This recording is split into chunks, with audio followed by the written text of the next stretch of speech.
As a professional that works with coronavirus, people who are attracted to certain age groups, there's some information I want to share with people who maybe are not familiar with pedophilia or pedophilic disorder.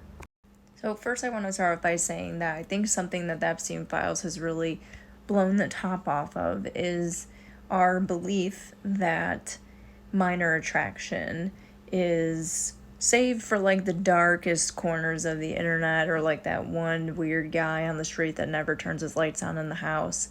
But I think with the recent events, it's shown us that no, it's not. It's actually much more common than we've realized.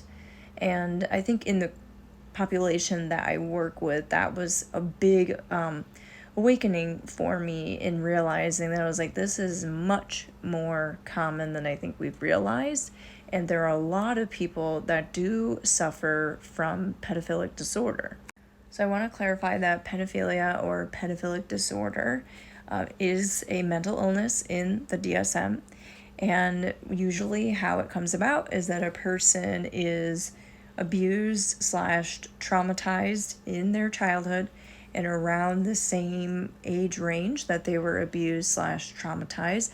Their sexual development gets stuck in that age and it stays there.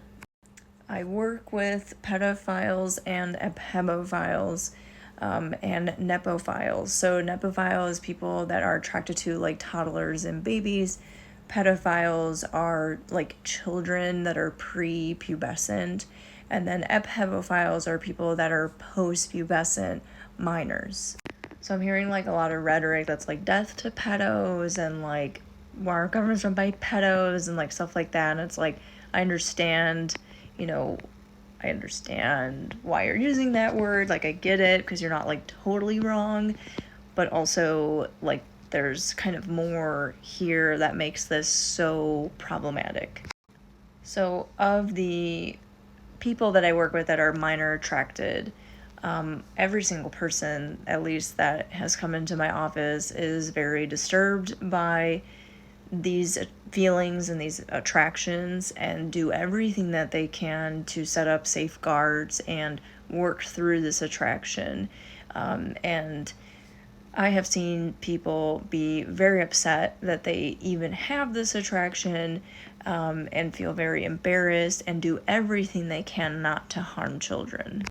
I wouldn't put any of these people in the same box as Jeffrey Epstein, because the difference is that I see is that Jeffrey Epstein is a person who is not only an epebophile, as seemed mostly. I think there was some pedophilia in there, but what I see is a person that has no self-reflection, honestly no soul, the leader of a sex trafficking ring, a predator. This is a person, to me, that I'm like, this is a person that has a personality disorder, who is actually an evil person. They're not just a pedophile. So just because you are a pedophile, it doesn't inherently make you a predator, a molester, an abuser, or a leader of a sex trafficking ring. Is it scary that people are attracted to minors that are adults? Yes, of course, that's scary. And it's scary for the people who have empathy and self-reflection too. It's scary for them as well.